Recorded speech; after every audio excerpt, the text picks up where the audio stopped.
Good morning, this is John from Clock Repairs Merseyside. I just thought I'd do a couple of videos on this particular clock. It looks to me to be about 1860s, it's a skeleton clock. It looks a lot to be handmade. There's a few telltale signs of it being handmade. Obviously, as you can see from the actual bottom piece here, it obviously was originally in a sort of more of an oblong type dome. Now it's in sort of more of a round dome. Obviously the dome's not the correct one, but most other things seem relatively correct, except obviously it would have had a chain on it, which it hasn't got now. And I mean, there's a few problems with it. I think if you notice the way it's pretty loose anyway, I mean, a skeleton clock really, in my opinion, should be on a brass plate to keep it rigid, to keep the frame rigid.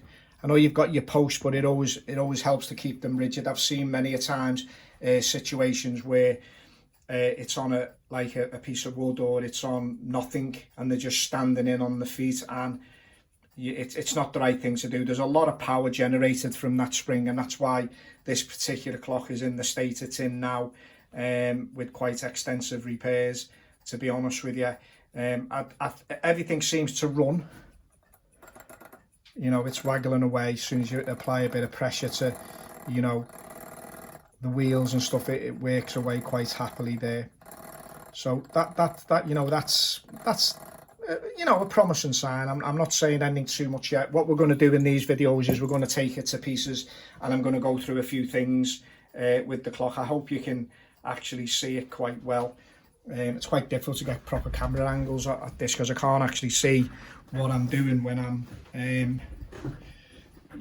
showing you the clock, but we'll do our best. Anyway, pretty standard stuff from the back. You've got obviously down here, you've got your mainspring in your cylinder. You've got your fusee, which is actually completely loose and looks like it's disconnected. It's had quite a bit of work done on it, bushing in the past. I mean, I'm going to really tread with care with this clock because I want to sort of get an idea of the cost, and then I'm going to give that cost to the customer, and we're going to go from there. Let's pull this light over a bit. It's a bit better, isn't it? Yeah, so that's what we're going to do. But as you can see, the cable's completely unravelled off the clock itself. There's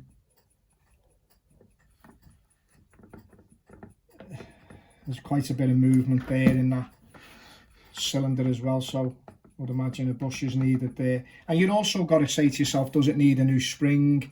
We don't know just yet until we have a look. Other things I'm noticing on the end of the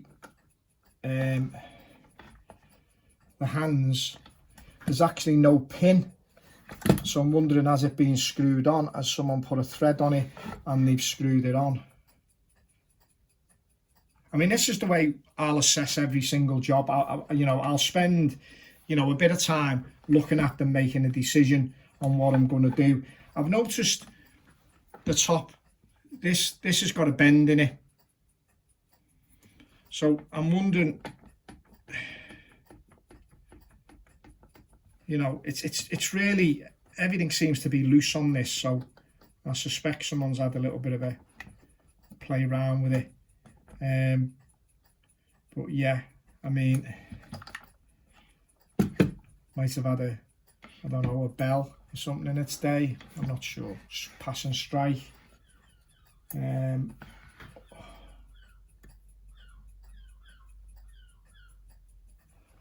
dial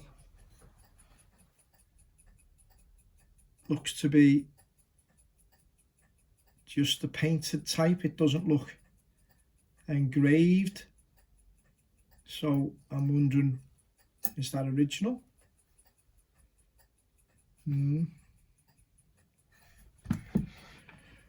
Right, getting back to why it's like this.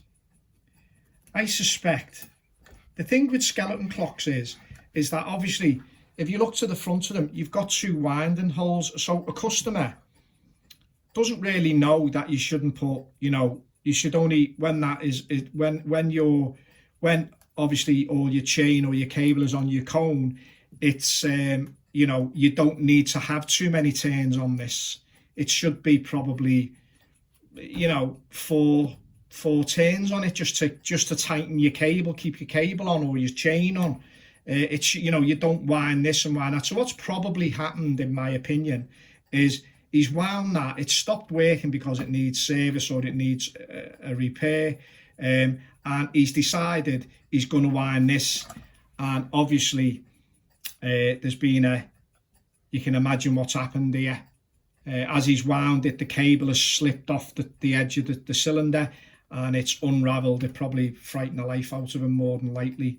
I've actually seen, you know, sometimes when I've been in certain workshops, I've seen skeleton clocks dance across the bench virtually when the springs they've gone and stuff like that. But yeah, it's all pretty loose at the bottom. It's quite, I think there's quite extensive work on it, to be fair. But what I'll do is I'll spend a bit of time taking it to pieces and having a look. As I say, the hands, I mean, I don't know, have we got a lever handy? I can just try and prise off without doing anything. Let's just have a little look. It looks like it's actually been glued on. So, oh, actually the pin's actually there now. Okay,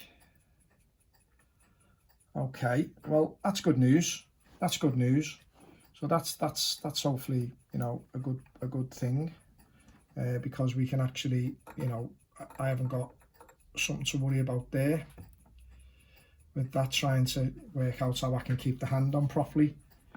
But yeah, other than that, yeah, it's just, everything's just loose, isn't it? It's not, I mean, actual fact, if we look here, it's not actually connected to anything. Yeah, there you go, look at that. The legs actually come out. So it's not actually connected to anything. So obviously something's going to have to be done there, because, you know, the frame is, you know, it's going to be moving about a bit. I mean, I know some of them are quite solid, but we always put them on a metal plate. You know, it just gives it that more stability when people are winding it up and things like that. You know, we really, you know, make sure that that's just no good, isn't it? The way everything is there, it's just falling to pieces, isn't it? It's just falling to pieces. Everything, it's just undone everything. It's not. I think what I'm going to go for, if I'm honest, I'm going to go for removing this cushion piece of wood, and I'm going to get a brass plate, and I'm going to put a brass plate. It'll make it look much nicer. I mean, obviously I've got to sort of a price out for the customer. You know, work of this type is not cheap. You know, it's quite time consuming. And, you know, like anything with old clocks, I mean, anything it needs will have to be made. I'm just hoping there's no teeth missing. You can really do a good job of it. Just at the level of the guy, I mean, he's a lovely man, but he's brought us another clock, which he's just literally coated that in oil, and he's had a fiddle around with it. So I don't know, I might give that to my mate Simon, and if the customer agrees, get them to quartz it up. I mean, rather than all the messing about there, because I mean, you know,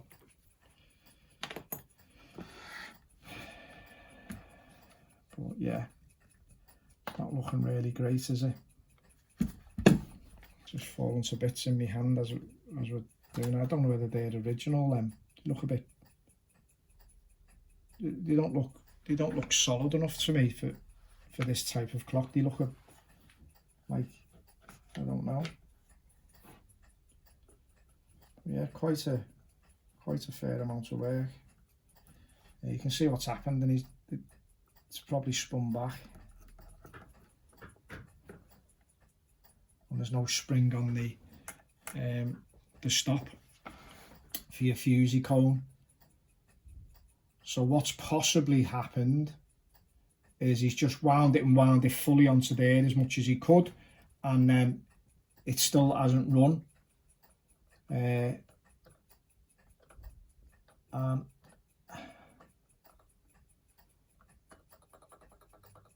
it seems to waggle away, so that's quite promising.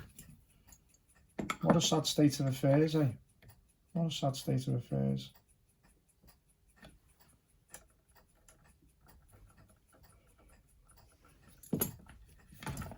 Your hands are actually going round as they should. Quite surprised the dial's not engraved, but maybe it is original. I don't know. I'm unsure about that, to be fair. The hands have had a repair on them.